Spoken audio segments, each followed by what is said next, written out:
বাবা।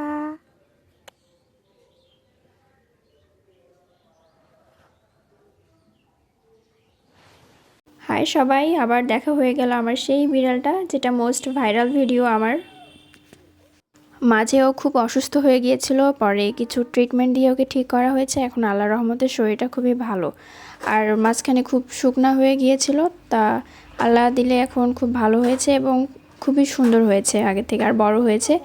আর এখন কথাবার্তা বলে আর চুপচাপ করে, খুব শান্ত এই বাচ্চাটা। এই মনে হয় এতগুলো বাচ্চার মধ্যে একটা এত ভদ্র বাচ্চা।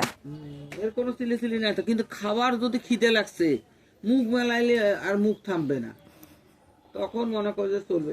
ওর মা থেকেও না থাকার মতো, কারণ ওর মা কখনোই ওকে দুধ খেতে দিত না। এমনি চাটাচাটি করে আদর টাদর করে কি করতো, ওকে এড়িয়ে চলে যেত। মানে আমার ওই বিড়ালটা অনেক ছোট, বুঝতো না যে মানে নিজের বাচ্চা বলতে কি জিনিস। তো ও এই জন্য ওর মায়ের দুধ ঠিক মতো না পাওয়ার কারণে বয়স অনুযায়ী বাড়েনি আর ছোট হয়েছিল। পরে ডাক্তারের পরামর্শে ওষুধ খাইয়ে এখন ভিটামিন দিয়ে ভালো হয়েছে অনেক। দোয়া করবেন সবাই ওর জন্য।